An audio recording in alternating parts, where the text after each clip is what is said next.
Okay. Alrighty, I think we're ready to go. Hello, welcome to my YouTube channel. You thought you'd be getting lots of fun interviews with old Father Ted stars, but instead you've got me talking to women who are being hounded out of their rights. I wanted to talk to this guest for a good while because I'm such an admirer of what she does online. Her name is Helen Staniland. Hello, Helen, first of all. Let me just get you into gallery view so people can see you. How are you doing? Graham. I'm good. I'm very well, thank you. Thank you very much for letting me speak to you for this. Helen, I've been following Helen for a good while, not in real life, just online. And she's very good at picking apart the arguments of people who believe in gender ideology and believe that men should have the right to go into women's spaces if they identify as women. And she's just been doing a bang-up job at showing not just how incoherent their arguments are, but how strong the gender-critical arguments are. Helen, can I first of all ask, what do you do, and how did you get interested in this topic originally? I'm a computer programmer by profession, and I got into this by I started following the No More Page 3 campaign about 10 years ago, and I joined Twitter to follow them, and through that I started following some wonderful feminists who had been around for a lot longer than I have. Julie Bindel, Sarah Dighton, Glosswich, Karen and Gary Smith, and as the No More Page 3 campaign sort of ramped down, as we actually succeeded in getting the Sun to stop publishing pictures of naked breasts every morning on page 3, I started to... You killjoy. I started to see that this was the actual tip of the iceberg, and that these women were being called TERFs. And I read up about it, and I thought, well, I'm not one of these people. I'm not a TERF. And so I sort of followed for a little while, and then in the end, I couldn't not speak out. And eventually, I was also called a TERF. And now, of course, it's pretty much water off a duck's back. And what did you see the word TERF was associated with? Women basically who would not capitulate.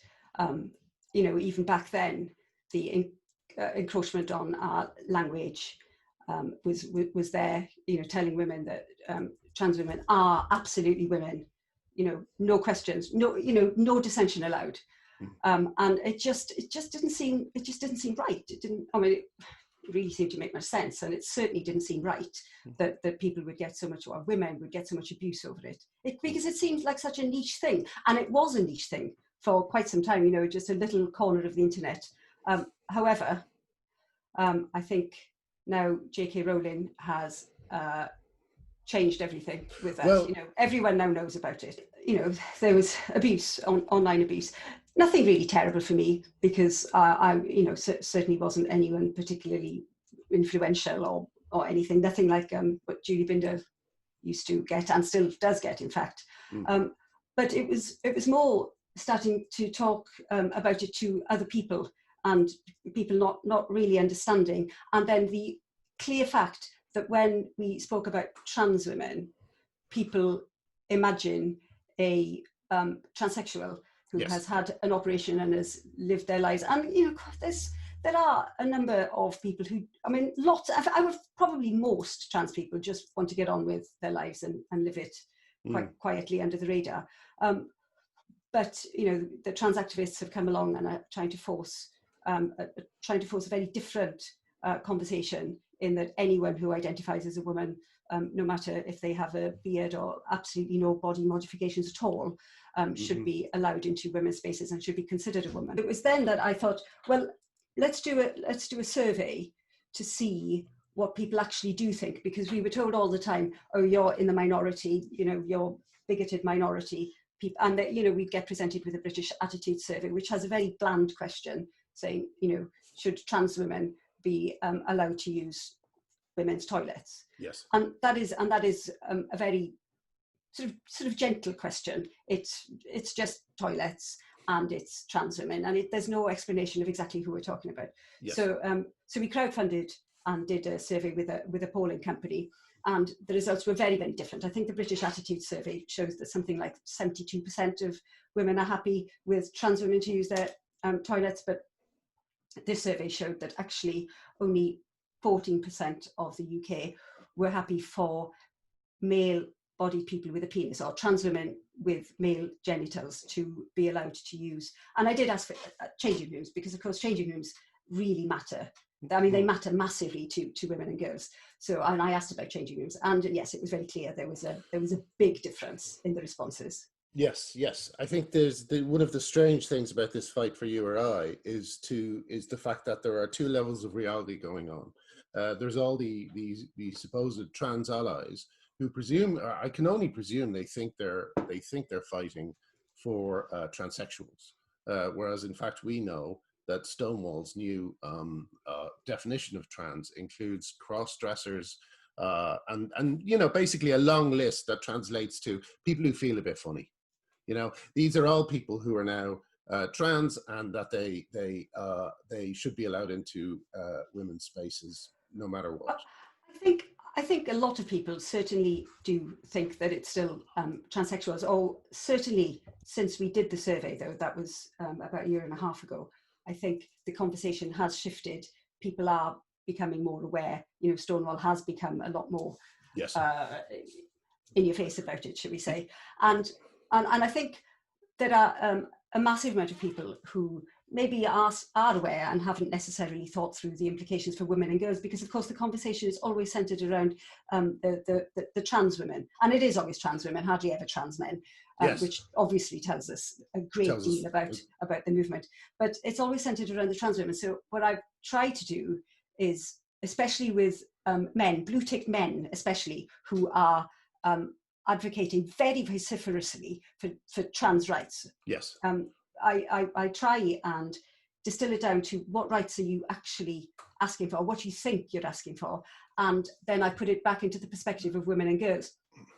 So I think, so I've distilled it down to and in fact, that's why I wanted to speak to you, is because your method for interrogating these positions is just great. It's great. Laughing at the idea of being an interrogator. But you're great. I mean, you've boiled it down to one question, which you ask continually. I have one of my own as well, which I love saying. But can you tell me what your one is? So my question, basically, again, it reframes the question in terms of women and girls. So should women and girls have the right to be free to undress and shower in a penis-free space? Yes. Without male-sexed people being present, without the presence of male-sexed people. Although I think male-sexed people has now finally, when I got up this morning, my account was locked. And when I looked at some of the tweets that I was locked for, one of them was talking about should teenage girls be free to undress. No, I didn't say that. It was very specifically male-bodied people with a penis, and my account was locked for that, which I think is extremely sinister. Yes. That Twitter, which is a massive company populated very, very, very heavily with men, is now suggesting that women asking if women and girls should be allowed to undress without the presence of males is hate speech and possibly being prevented going forward.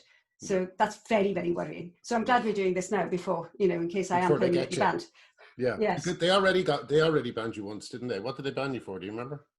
Yes, I do. I said, somebody asked who were more violent, men or women, and I said men are more violent, and that was simply the answer. And I got banned for that, because I think people try to say I was suggesting that by men I meant trans women, when I was actually talking about men. Yes.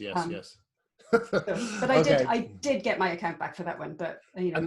And what kind of with the question about male-bodied people in changing areas, what kind of responses do you get, especially from the blue tick men? Well, often they're smart enough not to answer the question at all, which you know is because it is a trap, for them, really, isn't it? Well, it's by far the easiest thing for them to do. I mean, it's possible that they just haven't seen it. So let's go with that as possibility, the main possibility. But if they do see it, you know, if they are smart enough not to answer it, it's because they can see the problems with it. And that's a good thing. I want them to see the problems with it. Yes. And in fact, not answering maybe is the best response one could hope for, because it's possible that they're thinking, oh yeah, actually, you're right. Yeah.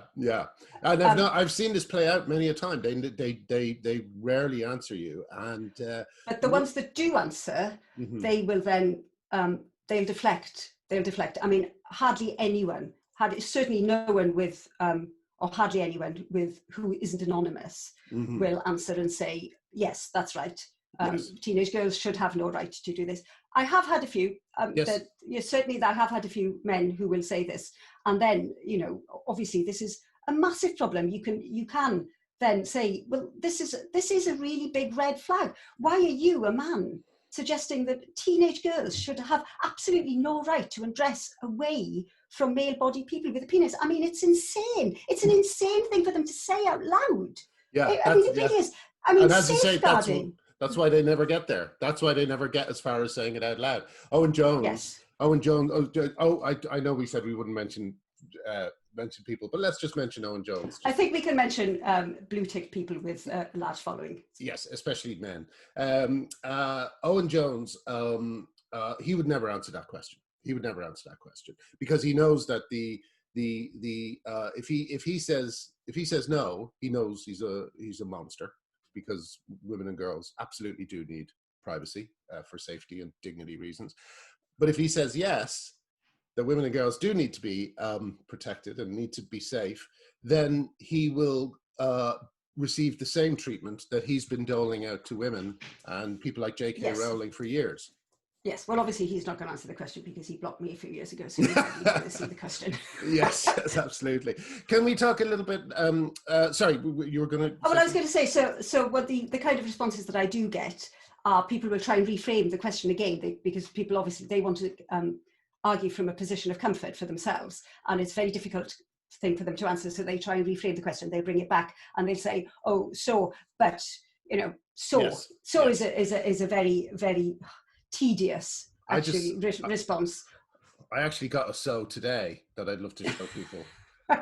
It's very good. Do you mind? The so question? No, of course. Share screen for a second. Okay, so I was talking to this. This person today who said, okay, but what's your end game here? The Tory government have someone in charge who agrees with you, so all trans men will have to use women's restrooms and vice versa for trans women. Now what?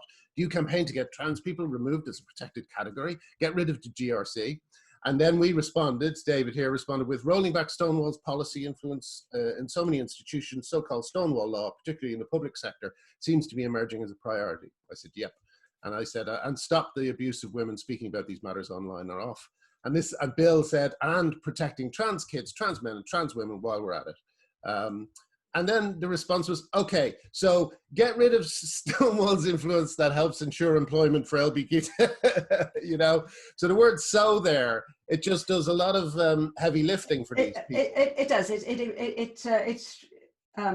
enables people to reframe a question, basically to ask any sort of question that they want. So are you saying that? Yes. And I'm like, well, no, if I was saying that, I would actually have said that. What I'm saying is this. So you can try and bring the question back again and again. But then, you know, I do get other responses, some slightly unpleasant hints at sort of, I know what you're going to say. You're obsessed with why genitals. Are you obsessed with genitals? Why are you obsessed with yes, a little hint of unsavouriness on my part, which is absurd given what I'm actually asking. You know, well, I want more protections for women, not less. So that one doesn't really make any sense. Fewer, Helen, fewer. I can't believe I got the chance to do that to you. That is good. I'll just write that down in the calendar. And I've written it down in my big book of grievances. Can I ask? I mean, I want to move on to some of the other forms of deflection and goalpost moving that you see in this debate. But I want to ask, where did you develop an interest in arguing in in a logical way? Where did you Well, develop? I've always worked with mathematicians and computer programmers. I mean, for the whole of my career, and you know, people like to argue and deconstruct arguments. So it's you know, it's interesting. It's an interesting thing to do. Yes. You know, we often sort of sit and actually deconstruct the arguments that do come back at us from sort of trans activists. And it is interesting. It's interesting to think about the form of an argument like with so, or another one is sort of arguing too much when somebody thinks their point is weak. Yes. They will often answer with, say, 3 tweets, not Yes. one. And you know, Twitter has now given us 280 characters. You know, you can do it in one. But people who feel the need to answer in 3 tweets, it's because their main point probably isn't strong enough, and so they just want to bombard you to maybe confuse the issue. So I generally just answer the first one. Yes, I believe that's. Ignore the other 2. Yes, that's a really good idea. That I believe someone we both know. I can't remember his name. Oh, Dave Hewitt. Dave Hewitt deconstructed Andrew Carter. That 22-point reply to yes. Rowling's essay. Yes. I'll try and remember to put a link in the whatever they call it down there. But he just tore him apart, and Andrew Carter's essay about Rowling was basically the equivalent of a climate change denial essay. It's just a kind of a collection of it's like a vomit of information that may contain some strong points, but contains a lot of very weak ones. I believe it includes the word transphobia about 1,000 times, 34 times. You know, and he's a very good example of another thing actually about the reason that people that I believe Andrew James Carter is an intellectual fraud, but the reason that people like this are flourishing at the moment is because there's no internal coherence to gender ideology. They like, I'll give you an example. They want to get trans women who are males out of men's toilets because males might attack them. But then when these males come into female toilets, we're told that males are no longer a threat. Yes, that's a very, very interesting one, and I feel one of the problems with the other side is that there's no way I would like to argue from that side, because you have to, in order to get anywhere, it seems that you have to be dishonest. There's a lot of dishonesty on the other side. A pretense, say that. The pretense, I think, that one of the things that I really hate is a pretense that people don't understand, or people that we haven't had sex segregated spaces for women for the last century. Are you going to do genital checks at the door? And we're like, no, we're actually, you know, we haven't done that for the last century. I see no reason to do it going forward. We just need, because it's an honor-based system, isn't it? We just need the rules to be clear. We need the rules everyone. to be clear. Yes, exactly. And when the rules are unclear, it means that not just your lovely trans friend who's experimenting with their sexuality or their presentation is going to be not allowed into these spaces, but also people like Karen White and people like Jacinta Brooks, these people who are basically criminals who will take advantage of an incoherent system. I'll give you a funny thing about criminals I heard that I really love this fact. I may explain it badly, but this is the rough idea. Apparently, if someone calls the cops and say, "Oh, this guy you're looking for, he just pulled into the car park in Sainsbury's around here. You should go and pick him up." You know, the first thing they'll do when they're looking for him and his car is they'll look at all the handicap spots, because criminals, as a rule, love parking in handicap spots, because part of the kind of criminal mindset is all these other people are idiots. Why would they just not use this? Do you know what I mean? So that's what they'll stake out the handicap spots first of all. So the idea that the same criminal types will not take advantage of weakening and safeguarding of weaker Yes. measures in prisons and so on. It's absolutely, Well, that is dishonest, isn't it? I mean, everyone understands this. I mean, it's very clear, yes. and there's a pretense that it won't happen. And I think it's so wrong for women and girls to pretend that this isn't something that we have known about. We know this happens. Like we know we have sex segregated spaces for a reason. And this is something that I've mentioned to a few people. I've said, it's the principle of Chesterton's fence, which is, you've got a certain institution that it erects a fence across the road. So there's a fence across the road, and a reformer will come along and will say, oh, there's a fence in the middle of the road, let's tear this down. yes. But a more thoughtful, intelligent reformer will say, well, let us explain exactly why there is a fence across the road, and then we can argue for maybe taking it down or not. And I think this is the big problem with saying, why are you so obsessed with genitals? Just don't look. They're not doing any harm. And yes, this is very probably true. Most trans people they don't want to use toilets to do harm. However, we do have this principle, and unless we can all honestly agree that this principle is there for a reason, and then we can talk about possibly changing it. But we can't do it until people are actually willing to concede that there is an issue there, or even discuss it. I mean, one of yes. the most shocking things about how this ideology has taken hold is because one of its guiding principles have been the words "no debate." Yes. It's been an extraordinary, and then also the interesting thing about no debate is the way they explain no debate as a principle is they say, you're debating my right to exist. Yes. So another thing I've noticed a lot is catastrophizing language that makes that, and so leads into this because it's basically saying things like, so you're saying that trans people don't exist and stuff like that.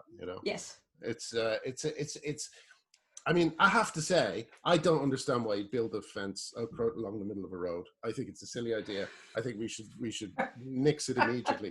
But I think that sex segregated toilets are an excellent idea because they've been protecting women and girls for 100 years, and Yes. and like here's a very good example of the utter incoherence of all this. I think UN Women over the weekend, they tweeted something like trans women are women, Well, they tweeted Daniel Radcliffe saying that trans women are women. I think this was the massive problem that I had with it. They tweeted a boy, a very privileged man who's been privileged from the very start, telling women that trans women are women and that they shouldn't be allowed to talk about it because health professionals say that actually it's better for everyone to say that trans women are women. It's incoherent, and it's dreadful, and it's so patronizing. Yes, that's the thing. That another aspect of no debate that works for these people is that it allows them to game the system of news that we have in the UK, because news journalists, TV news journalists, are so lazy.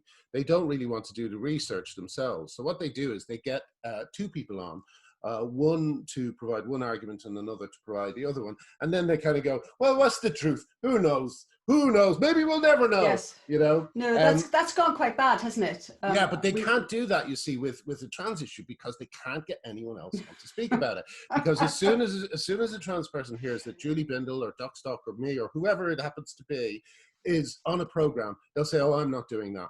And if they can't do that, they will just simply cancel the interview. So they're gaming the way we get information in the UK with this dishonest tactic. Yes, there's been some clever tactics. However, I do hope that the government announcement will hopefully reframe the conversation a bit, because it has reframed it in terms of women and girls. It has talked about protection for women and girls. It's basically made the point that there is some conflict of interest in a very, very small area. Yes. And we need to be able to discuss that. I mean, it isn't actually that much for women and girls to ask, is it? It really isn't. It really isn't. But what I was about to say about the UN is that it's a very good example of the incoherence of the whole thing, because with one one arm of the UN is going into underdeveloped countries and arguing for sex segregated spaces for young I know. girls where there aren't any, because they have said that it's absolutely essential for the education and equality of young girls. But they're at the same time arguing that sex segregated spaces, which is what trans women or women as a phrase does, that's what you're doing. You're arguing for the removal of sex segregated spaces. At the same time, they're saying that Western women don't deserve them, you know, or Yes, shouldn't be asking for them. I It's don't understand outrageous. that. I don't understand whether, you know, one arm of the UN isn't actually speaking to the other, or that they've decided that it doesn't matter if they're incoherent. Here's my theory, right? In every organization all over the world, they give the social media job to the twat. They give the social media job to the absolute bloody all the actual people who are doing stuff are getting stuff done and having meetings, and then some guy who's eating paste in the corner is given the Twitter password, you know, because Yeah, maybe. there's a uniformity of like the Body Shop's absolutely disgraceful Yeah, that was, tweet about J.K. Rowling. yes. You know, and not only have they not removed the tweet, but there's no sign of an apology, or there's no sign of a. Well, you know, maybe they simply believe it. I mean, maybe they've thought, well, it's okay. I mean, it doesn't matter. I mean, we do know that there's a big generational divide here. I mean, look at J.K. Rowling and look at the actors. You Mm, know, there is a mm, big generational divide. And so maybe they've thought, well, it doesn't mm. matter. It, you Well, know, you know, there's another kind of oh, what was I going to say? There was another divide. Sorry, a woman was speaking, and I just decided that's gone on too long, and I said something without even thinking it through. it's possible that I did talk across you. No, you didn't. Not at all. Not at all. No. What was I going to say? What was I going to say? Oh yeah. Well, it's privilege. It's a privilege divide. But I won't say their names. But a bunch of female comedians signed a letter. You know, expressing such sadness about JK's letter, JK's position. You know, not a word about the abuse she and other women have received. They would never do that because they're cowards. But these are the kind of women who often say, "You don't speak for me," or you know. But I don't speak for anyone. But the people I do speak with is the woman who wrote to me today and said that you know, when she was 10 years old, she and her friend were attacked in a woman's toilet. Oh, 10 that's years dreadful. old, and Oh, every yeah, time that's so you. bad. And every time I ask it's another thing that really annoys me about this, Helen. Sorry to go on about this, but I feel like we have to remind people all over again of what women go through from the moment they start developing sexually, which is before. I did, yes. I think I saw that tweet, and Yeah. it was dreadful. And it is dreadful the way that women feel that they have to disclose their Well, trauma in J.K. order, Rowling is a good just example. to make, Just to, just to ask for sex segregation away from men. Oh, it's like, is someone like, I will say this person's name because they're so kind of constantly on about it, and they still don't seem to understand the issues. Is someone like Mary Black, is, you know, who argues with great energy and venom about these issues. Is she pretending to be stupid? Is she pretending she doesn't know that women and girls are vulnerable in areas like changing areas, and that the safeguarding around those areas must be kept completely airtight, and which will never be entirely possible, but it must be as airtight as possible. but I think the problem is that there's not much engagement around that question. I think I'd much prefer somebody to come along and say, well, yes, I do understand that this is the case. However, you know, if you weigh it all up and weigh up the options, this is a better, you know, we're willing to take that risk in Mm. order to get this perceived benefit. So, and I think that's fair, but I think it would be much better if it was actually out in the open and not, there's no pretense about it. Well, I just do not understand how someone could pretend not to know that women are, and I'm not just talking about one person here, I'm talking about all the people who we spend our time arguing with in this conversation. There's, I always wonder, are these people stupid or are they evil? Because if they're either pretending not to know that the I know you laugh at when I get angry, but they're either pretending not to know that women and girls are vulnerable in these places, or they know and they're arguing it anyway, and that means you're either an idiot or you're evil. That's how I see the other side. Yes, I mean, there is that third, more mild possibility that they simply disagree. But again, No. if they did disagree, it would be much better if they simply said, yes, this is the case, and we've weighed it up, and we think the benefits outweigh the costs. That's it. But nobody seems willing to say that, and so you are then left to maybe consider the other two alternatives. Yes. No, that's fair. I think that's fair. Oh yes, another word I wanted to talk about was the fantastically elastic word dog whistle.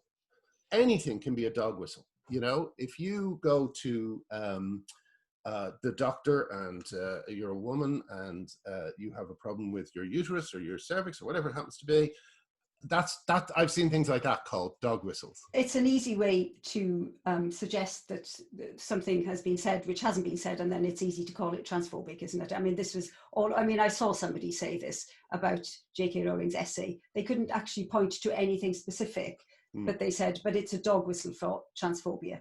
You know, it's because it's couched in reasonable terms. It looks reasonable. It reads reasonably. What she's saying seems reasonable, and you know, they were warning other people, but it isn't reasonable because there's dog whistles in there.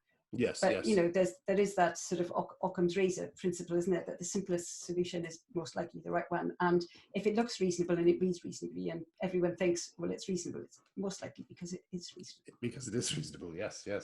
The fact that people use these terms so easily, for me, it's a sure sign that they have outsourced their thinking to someone else. Because these phrases like dog whistle and you know, you're denying my right to exist, they sound like they might be right because they're kind of clever and interesting comments.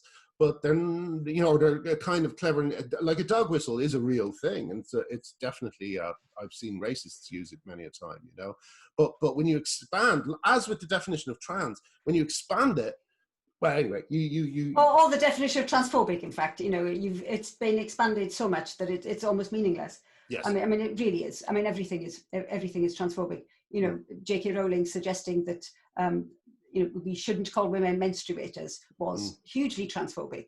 I mean, that's, and I do think that, you know, a lot of people woke up to that, but then on the other hand, a lot of people defended it. I would write to Jess Phillips all the time and say, the Tories are going to flank Labour on this. The Tories are going to make Labour look very, very silly on this, you know, like as I often say, you know, if Lisa Nandy, I know Lisa Nandy has been pipped for Prime Minister. I believe she's known as Prime Minister material. But all anyone has to do is show the video of her saying that paedophiles should be housed with female prisoners if they identify as women, and it's all over. It's all over. That was very bad, wasn't it? And it's they need to apologise. Labour needs to apologise quickly to women for the way that they've treated them over the last few years. Yes, although to be fair, I mean, I think the Tories, I mean, it's played really well into their hands, isn't it? Because they were the ones that thought that actually reforming the Gender Recognition Act would be a quick win for them. And then when they realised it wasn't, then it dragged on for a long time. But then it's actually now the ball has come back into their court, and they've played it quite well by saying, okay, well, not only are we dropping it, we have listened, and we're going to strengthen these provisions, or at least make sure that people are aware of them. Yeah. Yes, they have done that. My favourite thing about Labour is today there's been no response to it. They're just kind of pretending. They're doing what people do when they hear your question, Helen. They're just pretending they didn't hear Boris Johnson's. They're just pretending they didn't hear the Tory announcement. You know, it's glorious. I think we've covered. I think we've covered main things. Oh yeah, let me just ask you. How optimistic are you at the moment about you know? I think I am quite optimistic. I think it's been superb how organisations, grassroots women's organisations like Fair Play for Women and Women's Place UK sprang up in response to the suggestion of the reform of the GRA, and women have got together, and many women have met many other women in circumstances, you know, they wouldn't have done it before. And then we had that excellent feminist conference that was run at the end of last year or beginning of this year, and it was fun, absolutely wonderful. Like 1,000 women in a room together, in a hall together, and that was great. So I do think I am optimistic. I am optimistic. I really am. And J.K. Rowling's essay has really brought it into the mainstream. You know, when I mention this now, 10 years ago, people would accuse me of sort of nut picking, which is, you know, arguing with the nuttiest people on the internet. Nut picking, I love that. Whereas now it's mainstream. You know, everyone knows what you know what the question means. Everyone understands what we mean when we talk about identity. So I am optimistic that now people are aware, and then hopefully people outside of Twitter will be more reasonable in being willing to engage with the actual issues. Yeah. Well, that's as good a place to leave it as any, I think. Thank you so much, Helen, for letting me talk to you, and thank you for. Thank you. It's always a joy to watch you smack these people around online. I hope you continue to do it, especially the blue tick men. They deserve it more than anyone. Lovely. Maybe we'll reconvene at a future point and see how things are going, and put that up as well. But before then, lovely to talk to you, and thank you again so much. Thank you. Cheers, Helen. Thank you. Bye-bye. Bye.